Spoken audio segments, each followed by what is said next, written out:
Greetings from the Long Island Sound podcast. Welcome to the show. Please rate, review, and comment on the show, and call our listener line and leave a message for our guest. Dial 631-800-3579. All right, enjoy the show.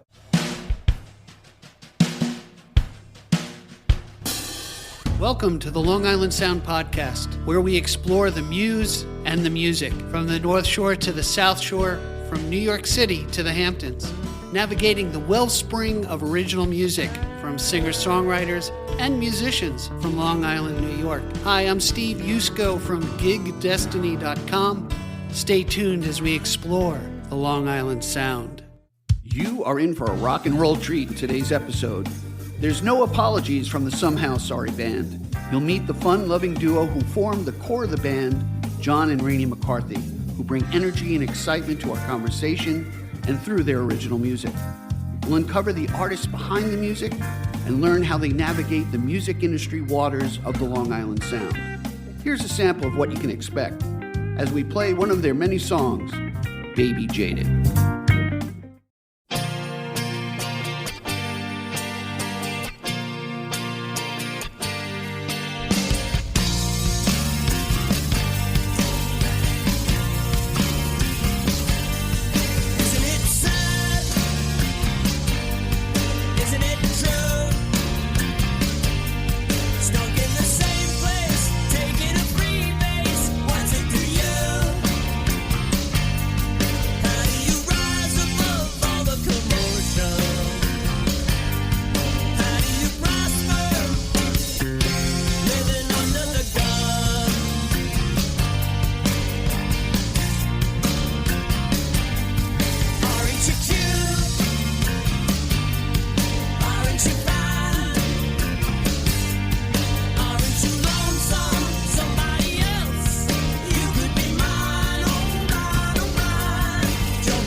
Each guest on the podcast has been generous with referring new and interesting guests, and today is no exception. Joe Pickett introduced our next guests, and I'm excited to introduce them to you. Lorraine, or Rain, and John McCarthy are the husband and wife duo who brought the Somehow Sorry Band to my attention. Hailing from Long Island, this American rock band was influenced by many rock and folk groups. The Somehow Sorry Band was developed from an earlier band called The Divine Right. They established themselves in the hard rock era of the 80s and 90s. They have many original songs to their credit, which we'll dive into during this episode. And with that introduction, welcome to the podcast, Rain and John. Hey, Steve. Hey, thank you for having us. Absolutely. Great to be here. Good to see you. I tell you, I am amazed. Every week I do a podcast, and it turns out I get to meet 2 or 3 or 4 people, that my guests refer, which was just really a great blessing. So I thank you for being on the show. It's going to be great. You're a husband and wife duo. I would assume you met through music. Is that true? Yeah, we did. Yeah, We did, yes.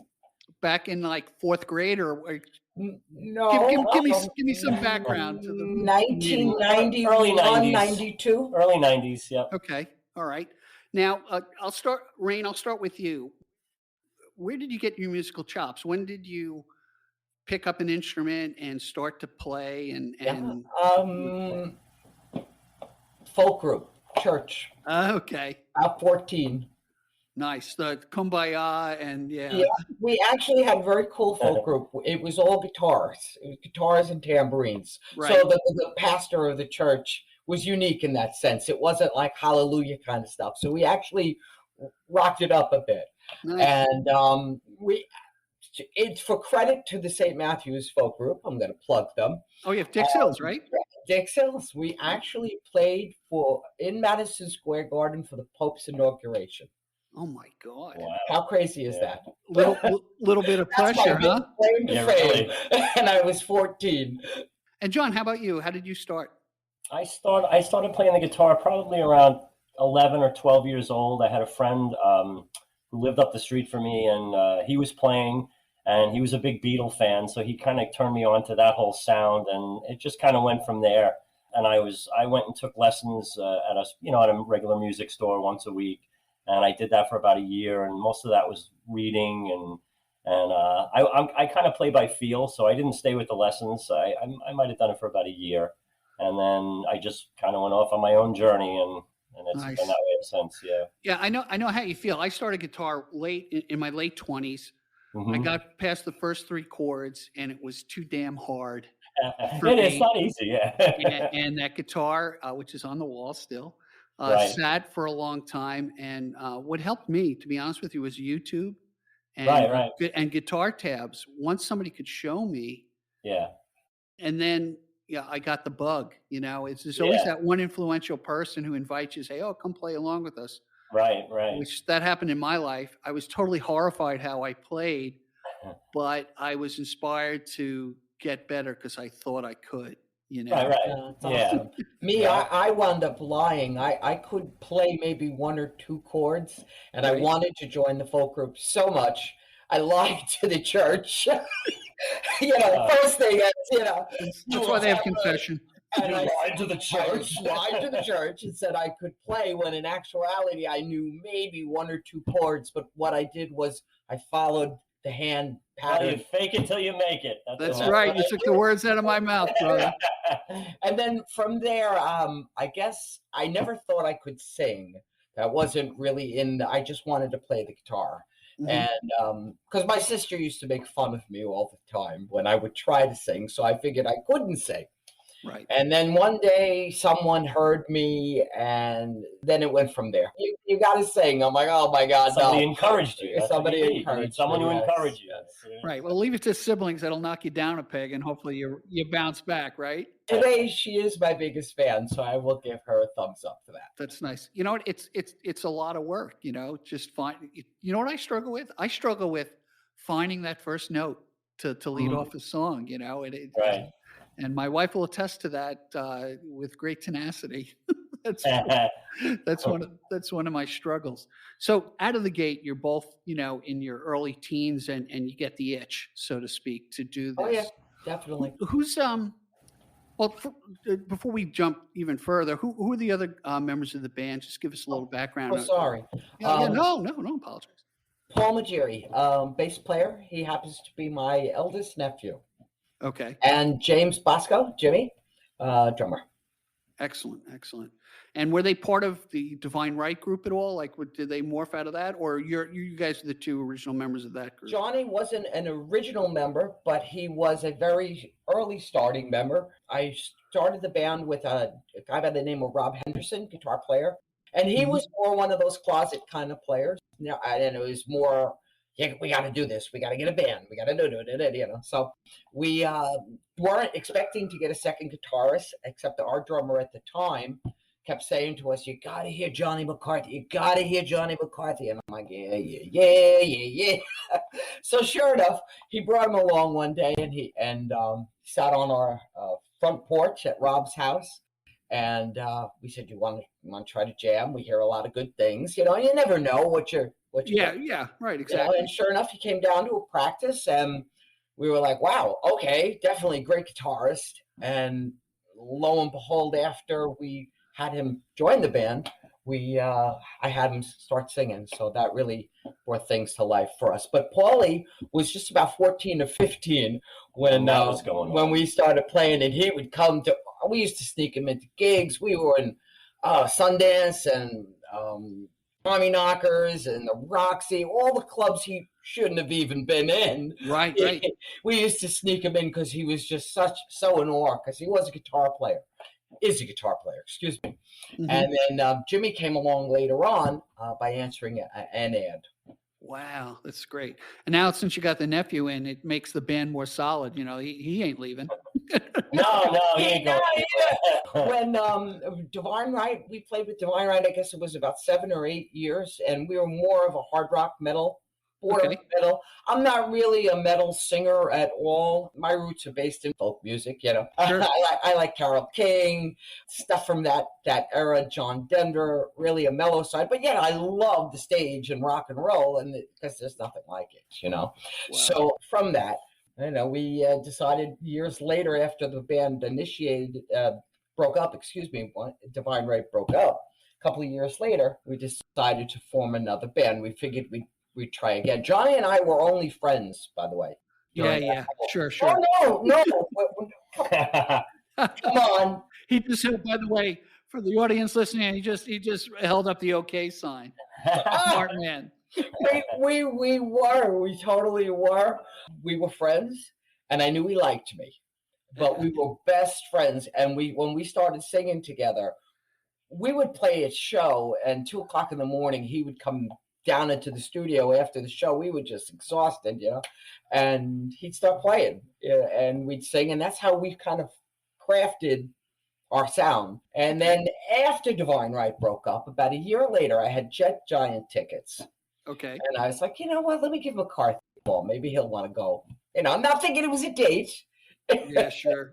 But I guess at that moment in time, I said, okay, maybe I could think about it.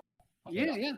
Well, I'm married him, so that's great. It's so neat. You know, you're the first husband and wife team that I've interviewed in music. So I'm kind of 25 years and we're still sitting next to each other. That's pretty good. God bless you. Yeah, I'll be married 30, and as my wife says, it's the best 10 years of a life. So, so, but you know what is? It's funny because it's when you're able to share that art together. That's great. You know, I find it very interesting, and that's you're connecting on a different level. Yeah. Because I think many times in music, it's a level of communication, at least for me, that is a way to express yourself that you might not be able to express in words or in conversation, but you can do it in song. Yeah. So apparently, you guys have the best of both worlds. Obviously, you get along. Also healthy for the marriage. You know? Yeah. I mean, now, you know, we don't do it with visions of grandeur in our eyes anymore, but we do it still with the same zest and love for it as we did when we first started out. And I think in times it has kept the marriage strong. That's great. Yeah, you might not agree, but hey. No, he agrees. No, he agrees. He does. Well, what's interesting as you know, there is that. It's not marriage advice, but you know, early in marriages and groups and stuff, there's that survival instinct. Okay, we got to make it. We got to reach certain goals. And then I think when we start to get very comfortable with ourselves, I am who I am. I'm very comfortable with the group. And there's kind of like an exhale, and you could really just have fun with what you're doing. And when you have fun with what you're doing, you can really create some great art, And you do it better. Right? You improve because Oh, yeah. when you exhale, you improve. You really do improve. You do. And the longer you do it, and that's the wonderful thing about being an artist, the longer you play and you maintain, you keep your voice. It's not like you lose it after time. As long as you keep playing, you keep getting better. And that's what I have found personally as a singer. Yeah, you know what is, you honor your craft. I mean, you take what you do seriously, you have fun with it, but I'm sure you're careful with your voice, you're careful with what you do with your fingers, playing your instrument. Yeah. And you take that, as my dad was a mechanic, he goes, take care of your tools. And he wasn't just talking about the wrenches that I would leave out in the lawn that I would run with a lawnmower, but it was a good lesson in life. Take care of your tools, absolutely. and it will take care of you. Yeah. My dad always said, if you maintain your car, it will always be good to you. And that was one of the best pieces of advice he ever gave me, especially being a girl, So why don't we do this? Let's take a really short break. And then what I really love to get into is I really want to talk on the music business side of it, about getting gigs, how you guys brought, your success and how you go. Because a lot of people are curious about that, especially with the changing times in music. So stick with us, everybody. We'll be right back with Rain and John. Hi, Steve Yusko from Gig Destiny here. Well, as you're probably listening to this podcast, you're probably thinking about that musician who would make a fantastic guest here on the Long Island Sound. Well, we'd like to hear their story. We'd like to hear their music. So have them reach out to us at gigdestiny.com and we'll explore their craft. Now, back to our podcast. Hey, we're back on, everybody, and we're with Rain and John McCarthy of the Somehow Sorry Band. Great, interesting name. First of all, you got to tell me, how did you name the band and who named the band? That was, well, did you ever be sorry for something, but you're not really sorry, so you're somehow sorry? I'm married. That's the state I live in most of the time. I'm sorry for stuff I didn't even know I did. Yeah. See, Johnny and I have a lot of yin and yang, I'd say, when it comes to our vocals. I always think of, what is that? Yin and yang, right? That's black and white. Yep. Right. So that's kind of, if you look at the logo, the somehow reflects the sorry in a sense. Wrote down a bunch of names that we liked, and that was the one name that we all agreed upon. It's boring. I know, boring as far as how it came to pass. The original name of the band was, I'm not even sure if I won't say it because I don't know if I can say it. It's the SHIT word and giggle. Yeah, and this is a podcast. We're good. So it's that the and giggles. Just like Shih Tzu, like the dog, right? Exactly, right. Yeah. So that was the original. I named name. it. I liked the name. I thought it was funny and irreverent. For shits and giggles. And then we went to do the first album, and the producer's like, "You got to change the name. I'm not working with a band. You're gonna have to get a more professional name." So I think Lorraine punched into the band names into the computer, and they punched out a whole bunch of names. And somehow Sorry was the only one we could all agree on. So we went with it. And that's where it came from. So I want to make T-shirts up that say "Are you somehow?" Nice. Somehow Sorry. So you have original music out there. I'm not very interesting, but I'm very interested on how you approach the business side of the music business. From getting gigs to how did you piece together the first album that you produced and all that. So let's just talk about first Somehow Sorry album. Yeah, sure. We put together like an LP, call it Pair, and it's kind of like a demo because we are still feeding off a couple of songs off of that never really came to fruition. It never kind of bloomed, so to speak. We did release the LP. It is on Spotify, but it really is a demo. That album wasn't with Paulie, and it wasn't with Jimmy. It was just Johnny and I, and we had a studio bassist and a studio drummer, and we just wanted to see how we sounded and lay down some tracks. And we did it at Modern Voices Records, and they were located out in Ronkonkoma. Chris Chris Patty was the producer on that. I'm not too sure if you know him or not. And it was great because it was a true test that, okay, maybe we could start to look for musicians, form a band, actually be a group kind of thing. And that was before somehow Sorry even had its name. And then after that, and it was, I guess, 2005, we started getting more serious with the project, and we were like, the first thing we got to do is find a drummer. And over the years, when we were in Divine Right, and the drummers were just impossible to find. You could find them, but finding a good one was really, really a chore. Gotcha. Yeah, it just to fit our style, I guess. We tend to have a little bit of a groove to our music, and we very dynamic. I love playing with dynamics, a lot of ups and downs, and take you on little turns and valleys, so to speak. And haphazardly, Johnny had wrote. We were in Guitar Center in Comac, and he put an ad up on the bulletin board, looking for drummer wanted. Sure enough, and we were jamming at the time with another fella, and we weren't really 100% on him. But happens that be way. Honest, sure. Yeah. And Jimmy had called me. I was cooking dinner. It was a Sunday, and he called, and he's like, "Yeah, hi, my name is Jim Bosco. I saw your ad, blah, blah, blah, blah, blah, blah, blah." I'm like, we already have one. He's like, well, wait, in case it doesn't work out or what have you, would you, consider at least listening to me? I guess I was being abrupt with him, and I should have been more abrupt, maybe. Yeah, I love you, Jim. But I said, well, where do you live? And he said East Northport. And I was like, hey, you live in East Northport. Okay. All right. So why don't you come to I can be there in 10 minutes. I'm like, whoa, wait a minute. Okay. How about, let me make a couple of phone calls, because I got to get a bass player down here and what have you. And so I think it was maybe that day or next day or what have you. Our friend Rob from Divine Right came down, because it's always nice to have another set of ears. Sure. Especially someone who's familiar with your sound and style. Right. And I was upstairs when Jimmy came in the house, and you were too, right? And Rob was already down the basement, and we heard his first snap of his snare, and I think he jumped down the snares. I don't even think he hit all 13 steps. And I was like, yeah, this guy's got something. Oh, that's great. Sure enough, not only does Jim have the chops, but Jim as an artist and a creator, a friend, and also someone who loves, absolutely eats, breathes, and sleeps this band.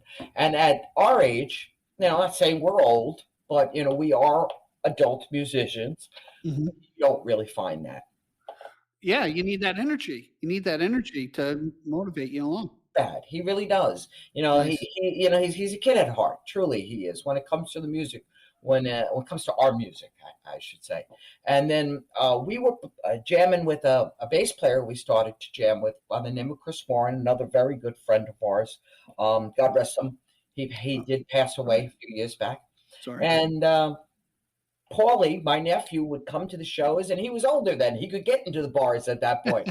Yeah, and it came to pass that Chris really, health-wise, couldn't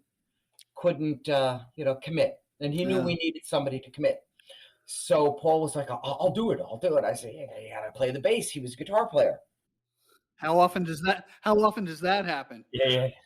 He was young too, So right. I'm like, and within, I'd say, a month, he literally had all of our originals down. So That's great. Yeah, and we're still jamming. All right. So now the band is formed. Okay, you've got your core group together. Okay, now what do you decide? Hey, we're gonna write music. We're gonna put music together, or we're gonna go and get our chops out with the group. Maybe it's everything. Do you use a promoter? Was it all just grit and doing your own promotion? How did you approach the business? Well, the business end of it, we had started with going back to Modern Voices Records in 2007. Right. We had 10 songs that we really felt strong about, and we wanted to get back into the studio. We also wanted to do a video, form of production, so forth. And we went back to Modern Voices. At that point, Chris Patty was under Guru Project. So we went to Chris and we spent a lot of money putting down these 10 tracks.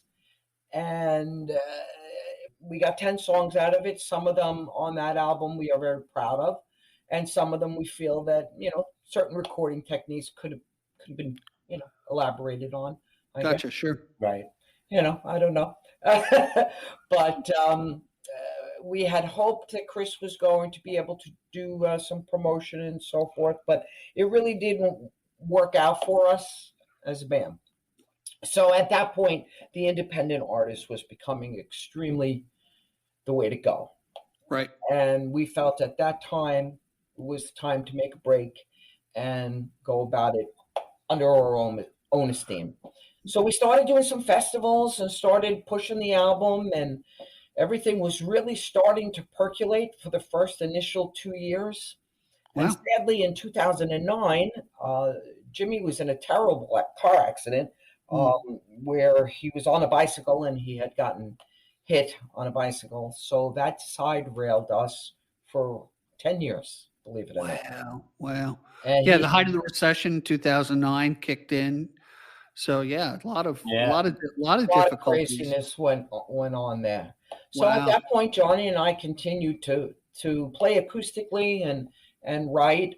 But our son was also, he's getting older and he was getting into sports and all that kind of stuff. So Jimmy had moved up to New Hampshire. He was married. He had married someone from New Hampshire, and they moved up there because monetarily speaking, it was just easier for them. Sure. And we perfectly understood that. And we didn't even know at that point if Jim could ever even play the drums again. Because he had pretty much broken just about every bone in his body. Yeah. It was a tough time for us as a band. And we always just stayed in contact. And once in a while he would come down, and over the years you could see he started getting better and quicker again. And he's like, I'm playing again. So he wound up playing up there with another band. And then in 2019, he got divorced and came back home. and he's back in the band. Yeah. So we kind of decided, because my son, and now he's a big guy. We don't have to worry too much about the raising end of things. Yeah. You always have to your job is done. Well, Jim came back. We started doing shows. We started to get together. We were rehearsing back on a schedule, writing new stuff, picking up where we left off, and then the pandemic hit. So that screwed everything up. So let me ask, a year, Let me ask you about the songwriting aspect of it. So, are you both songwriters? Do you collaborate? Does somebody do lyrics? Somebody do music? Or how does it? Johnny collaborate, and Jim more on the writing end of it. I throw lyrics in here and there. They don't particularly like my writing. I write sappy love songs. Gotcha.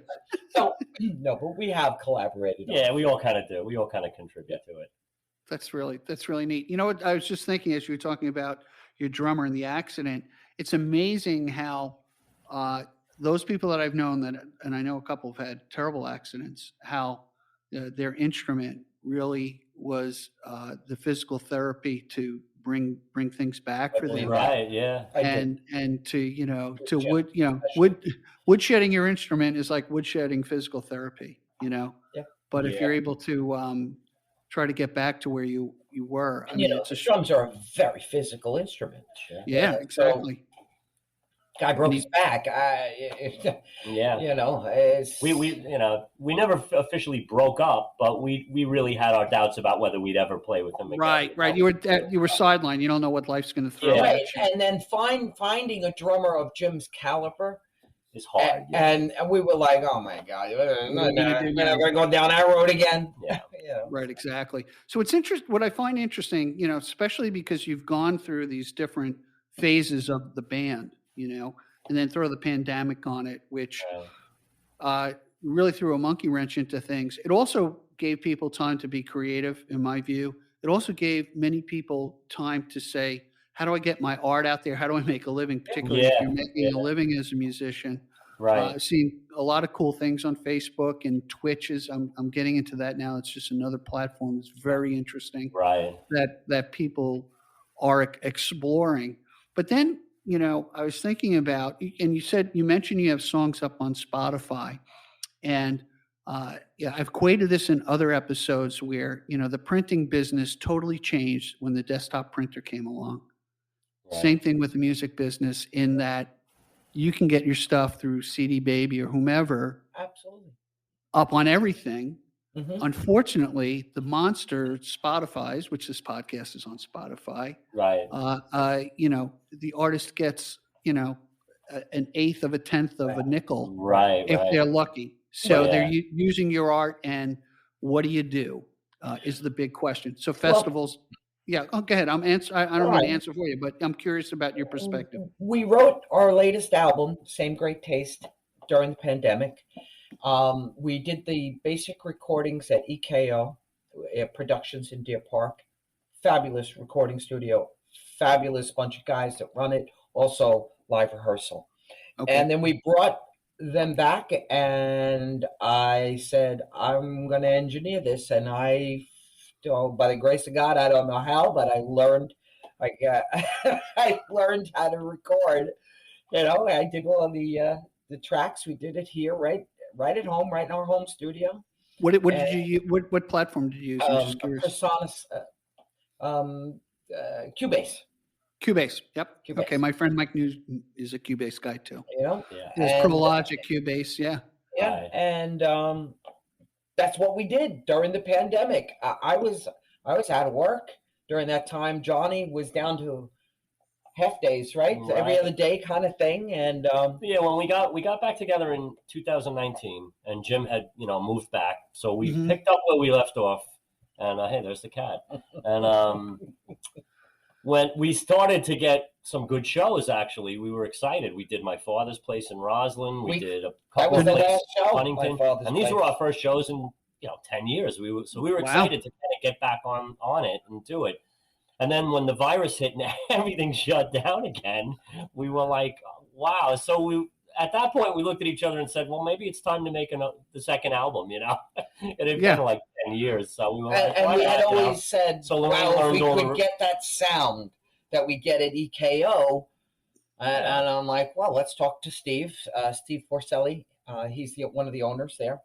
I said, maybe he wouldn't mind if we, did some basic tracks there. And so we had that live feel, because I think live, we're a completely different animal.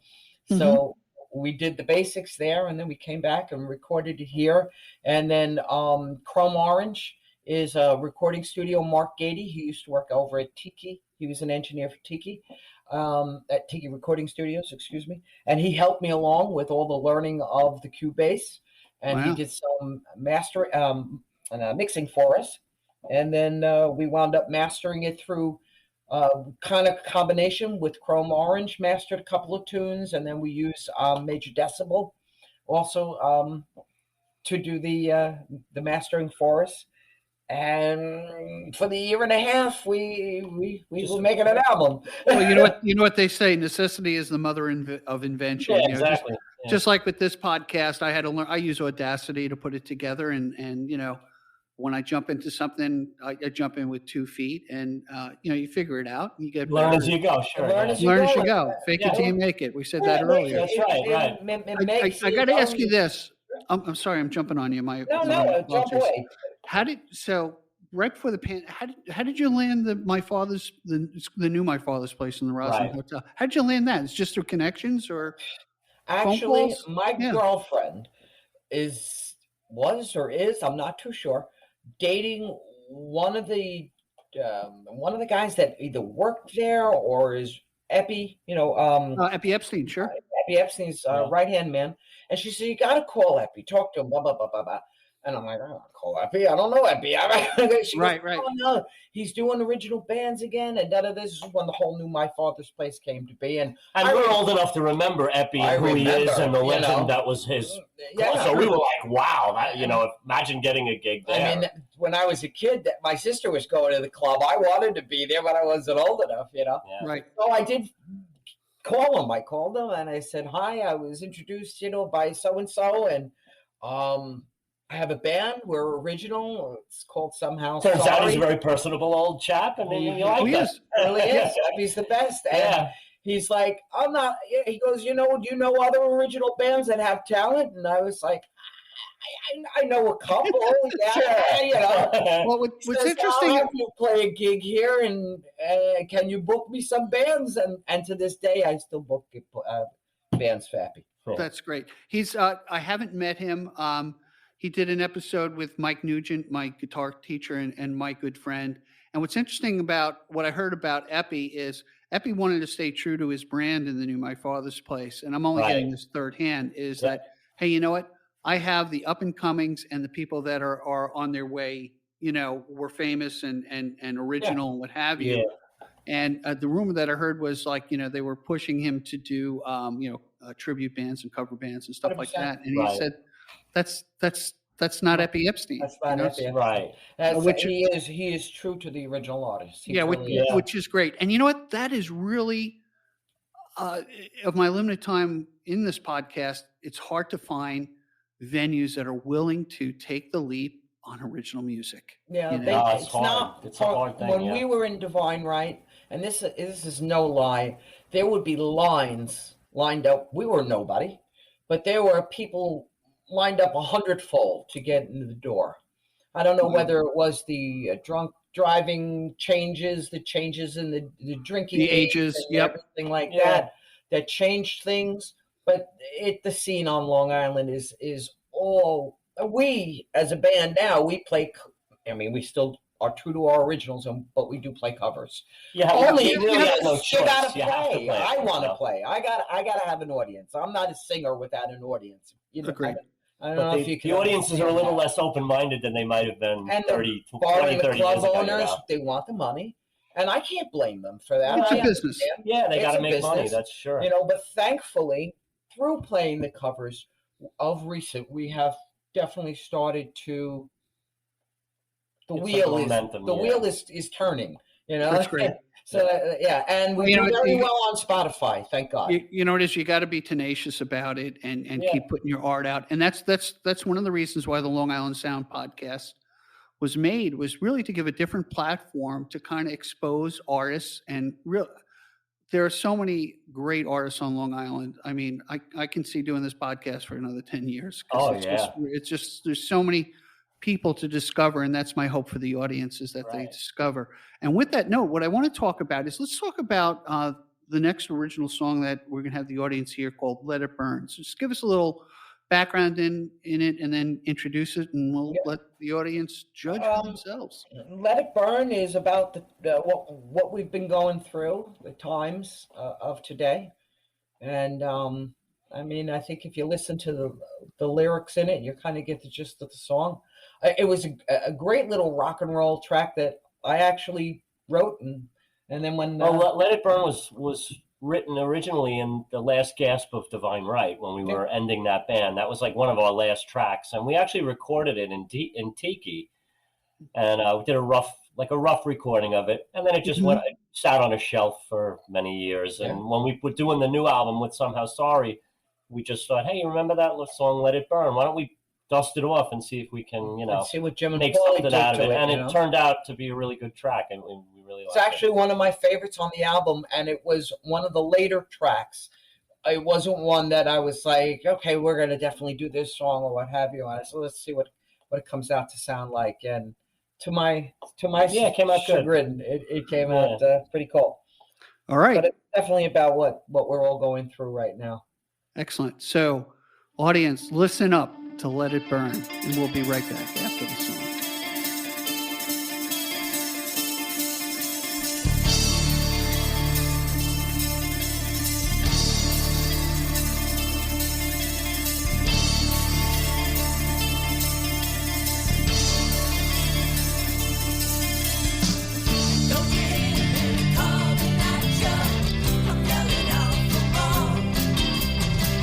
There's a brand new world around you. Use the light.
Hey, we're back, everybody. That was really a great song. Thanks for sharing that with us.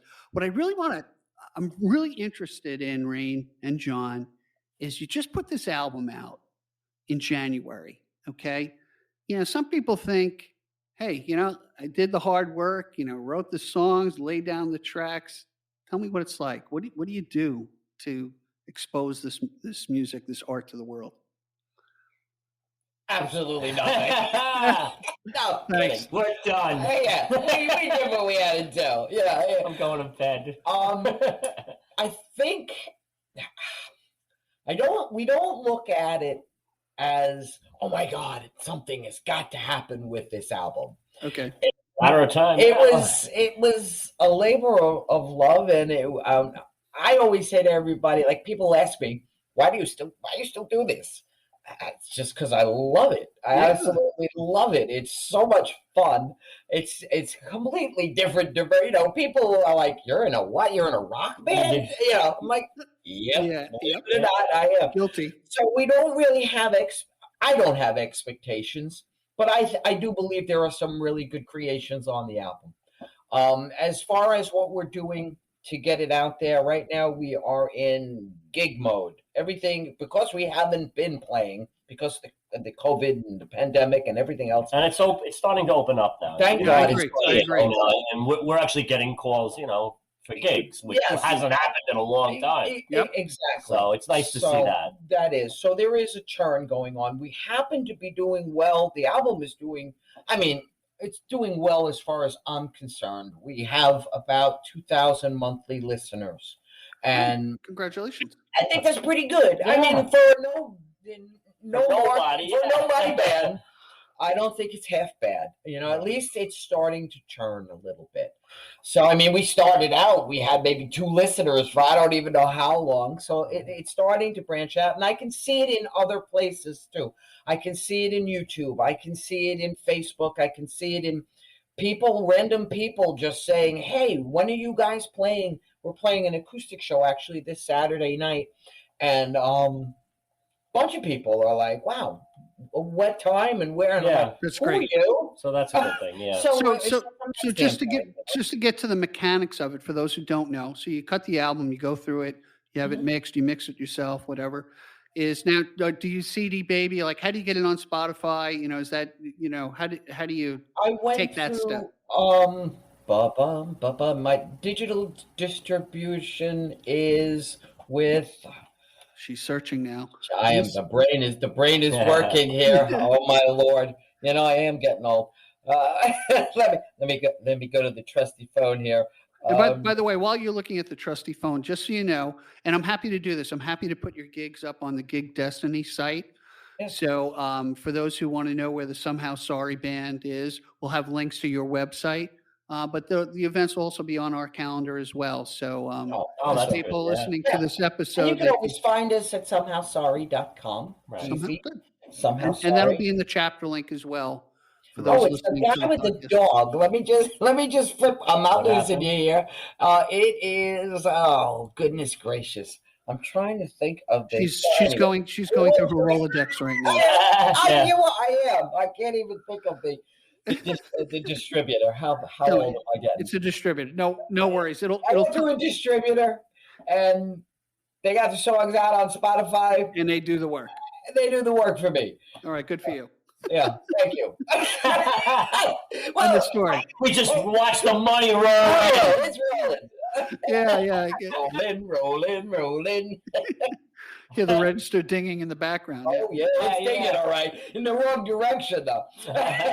Well, you know what's great? If you think about it, if you're going out getting gigs, you just put an album out and you're speaking to somebody you've never met before, some new venue, you have a place to point to. You say, you want to know what you can expect either through reputation. You can talk to this venue, that venue. Well, guess what? You can go on Spotify, you can go to our YouTube thing, and this is what you can expect. Right. And venues, want to know, okay, is this going to fit in with the audience that they're trying to attract? That's what I think, Yeah. What the heck do I know? I don't know anything. So we're just getting it out there, playing as many shows as we can. And we're going to start to do the printing and pressing and so forth on the CD to try to get it out to some people that might want some radio stations and what have you. Yeah. Absolutely. Yeah. Those things. And that's called old school, but it is. That still works. I was talking to my buddy Mike, and he said, "Yeah, the radio stations still want a CD, to look at." I mean, I find it hard pressed to people, for anybody who has a CD player anymore, except I know in the car, Yeah. And those are getting few and far between. I was looking for, because I have a CD. I pressed a couple of CDs off, and we were going on a trip, and I'm in John's car, and it's a 2017. And I'm like, there's no CD player in this thing. Yes, I can't even listen to myself. I know. I can't even find my 8-track player anymore. But then I figured out the Bluetooth, so we were good. Time just keeps passing us by. It does. Yeah. Hey, technology. That's what I love about technology. It's always changing, and always, you gotta stay on top of it, and you can do a lot with it. Yeah.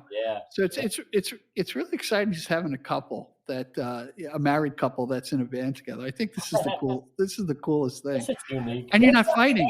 You sure you guys are married? You were here last night. Yeah, we have spats. Trust me. Okay, that's the ebb and tide of relationships. Just like the ebb and tide. That's right. The ebb and tide. Kid. It's the rock and roll of a relationship. No. It's hopefully more roll. Johnny and I generally we get along pretty well. So it's very apparent here. And the distributor is DistroKid. I just DistroKid. All right, so we're gonna do a plug for DistroKid. DistroKid, yes. Okay, and hopefully they give you a discount on the next distribution. That would be nice. Because they're getting free advertising in a very popular podcast called The Long Island Sound. There you go. I love the name too. Long Island Sound is brilliant. And you know how that came about is I was listening to Billy Joel do a presentation at the Long Island Rock and Roll Museum or something. And he said, the Long Island Sound is more than a body of water between Connecticut and Long Island. Oh, nice. And that kind of just resonated with me. And the miracle is there's no other podcast named the Long Island Sound. There's the Long Island Sounds. That's surprising to me. So you definitely got lucky with that. That's awesome. called Kismet magic. Yeah, there are some pretty cool people on Long Island. Billy Joel being one. We were at a ball game today. My son, I mentioned to you earlier, he plays baseball for Malloy College, by the way. Okay. And we were sitting 3 feet from Kevin James.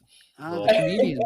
Yes, he came to see the gig. So, and we were talking earlier about Kevin James, and Kevin James is connected to hopefully another guest, which I won't name until he says, "Yeah, I'm definitely going to be there." He said yes so far, and we'll talk about that in the future. But it's funny how things come around, full circle. It is. And he happens to be one of my favorites. I think one of our favorites. And it's funny because I'm sitting next to him, and I'm like, probably going to see you tonight on TV.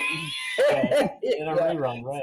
So for people listening and I actually got a subscriber from California today. We got to make it more Long Island is what I'm thinking. So pass the coffee and how you doing? I was born in Jersey. So I have the New Jersey, Long Island combination. I mean, I'm really, everybody knows where I'm from. However, I don't sing the way I speak. At least I hope not. It's like the British singers, they have the very Cockney voice when they're having conversation, and then they start singing and it's gone. It's like, how the hell did that happen? Yeah, it's weird, right? It is weird. Hey, what I'd like to talk about is so just to give I want to talk about the song that I introduced the podcast with, which is Baby Jaded. And if you can just tell us a little bit about that. And then what I want to jump into is the third song that we're going to hear, New Age Face. So tell us about Baby Jaded, and then we'll kind of branch into the other song. Baby Jaded was one of mine, and I was working on it just before the band got shelved and Jim had his accident. That one and New Age Face, which is Paulie's song, our bass player. Those were the two songs we were just starting to get into live and put them in the set and work out the kinks and parts of them. And then, of course, we went over, Jim had his accident and the whole band got shelved for several years. And then when Jim came back and moved back to Long Island and we put it all together again, the first thing we did was let's do Baby Jaded because I want to finish it. And that's what we did. But it's one of mine. I I don't remember what inspired it, but probably a guitar riff, or a couple of chords I had put together in a melody, and then I just went from there. But when we got it in the studio, it really blossomed into something even better. You know? I find lyrically, I like that song. Lyrically, it's a pretty good lyric. Yeah. It's interesting that and I've heard this before. Songs that quote sit on the shelf, or lyrics that sit on the shelf that pulled out at the right time and can fit to what's happening to everybody.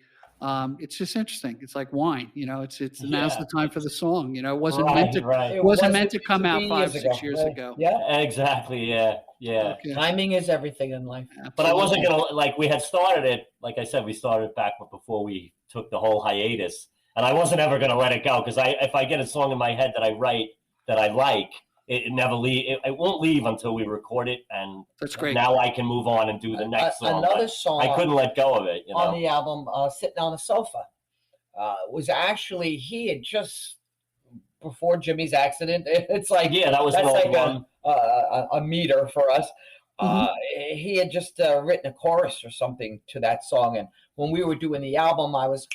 What was that song that you had started, and was sitting on a red rug, and he's like, no.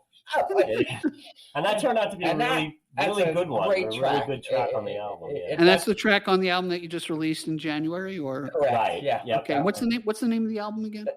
Same Great Taste. Same Great Taste. Great. We can attribute that to Paulie named that one. Yeah, the bass player. Nice. So tell us about New Age Face, and then we'll listen to it with the audience. Well, I wish Paulie was here for that one, because he did write it, and again, it was started back. Same as Baby Jada. We were starting it, and actually I was playing the bass. Paulie jumped on guitar, and we were trying to work it out, but that wasn't really working. It's kind of a funky song. It was a little out of our wheelhouse. It wasn't what we usually did. It was kind of almost like a Spin Doctors kind of a song, like. It had kind of a groovy bass, and it was different than anything we had done. And when Jim came back and we got the band going again, same as Baby Jada, we started working on it, and and that was the first song that we did for the album. Actually, was New Age Face. It was almost, I don't want to say it was a test. We weren't, it was a real song we were going to put on the album, but we were starting to, like, Lorraine had learned how to record with the Cubase. And we went and put the tracks down live at one studio, brought them back here. So it was all kind of a learning curve. And New Age Face was the very first one that was kind of the test song to see if we could actually do it. And it came out really, really good. Excellent. So Paul Majeri, he sings lead vocal on that track. Johnny happens to sing lead vocal on Baby Jaded, and Let It Burn. I guess you kind of know by now that was me. Usually whoever's singing the lead track is the primary writer. Yeah. Whoever's singing that's usually how it works with us. Nice. Very good. All right. Let's take a listen to New Age Face.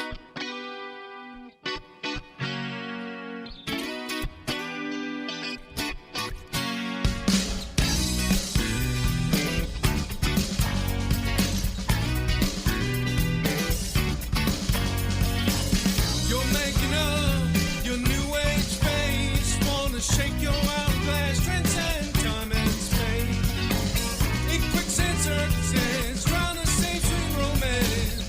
I fall in after as you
Hey, everybody. We are back. That was a great song, New Age Face.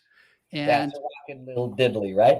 yeah. And you know what? You got so much going on. I'm kind of proud of you guys. It's just, you had a pit stop there for a number of years, but you still had that desire to keep on going. And if it's one word that's hanging with me during this episode, it's tenacity. Oh my God, I was just going to say, my drummer says I have tenacity. Oh my God, that's like our word. Maybe that's what we should have named the band. Yeah. Well, no, but that's it. That's it. When you're on the verge of giving up. So many musicians that have, given it up, and not because they don't want to still play. It's just they don't feel comfortable or what have you. Yeah, well, life takes over and you have kids and jobs and everything, and that's understandable. Because the bond we have was rooted in it, we kept it there. It kind of stayed with us. So we were always forming another band or going out and doing an acoustic show in a coffee house, and we always kept it going. We sing well together. Because we harmonize, and we were good at it. They were good at it. Why not do it? Well, we were pretty good at it, so we kept going with it. And there's nothing to quit because it's in you, right? So it's kind of cool. I can't shake it. I've been trying. Trust me, I've tried over. It's not like you have to hang up the jersey with music. You can keep going. It doesn't. Sure. There's no, there's really no age limit to it. You just keep going. That's me. What's up in the near future for the band? We are at One Eyed Jack's in Bethpage on May 13th. Okay. And we are at Broadway 247 in Hicksville on May 28th. Joe Pickett is opening for us. So that's a really good show. That'd be a good one, yeah. You should come down. Yeah. By the way, check out the episode with Joe Pickett. He was another guest on the Long Island Sound podcast. Joe is one of our buds. Yeah, Joe's a buddy. He definitely is a good man, great musician. We're also back at Broadway 247 in Hicksville on June 25th. That's an acoustic show. And then June 26th, we're at the Metropolitan with Epi, and we're opening for Sir Paul. They are national tribute. Beatle tribute guys. Beatle tribute band. So that's going to be a big show, and that's under Epi's Epi Presents. And we're live at Gunther's Tap Room on July 15th. And where's Gunther's? Gunther's that's is actually in Northport, right so down the road. It's going to be a hometown show. That's an easy one. Nice. We're going to put the boots on for that one. It's great. Yeah, it's awesome. It's going to be an all-nighter. So we definitely have a bunch of shows lined up. Rain, what's the website again? Our website is somehowsorry.com. Wonderful. I tell you, it was really a pleasure to have you guys. Thanks for all your insights, your tenacity. Thank you. There's a lot to learn in what you've done in the business. And I end my podcast this way. And it's something that a friend of mine heard from somebody else. I actually heard from Joe Torre, who said, we can account for what's in our bank and what we own. We can never account for how much time we have left.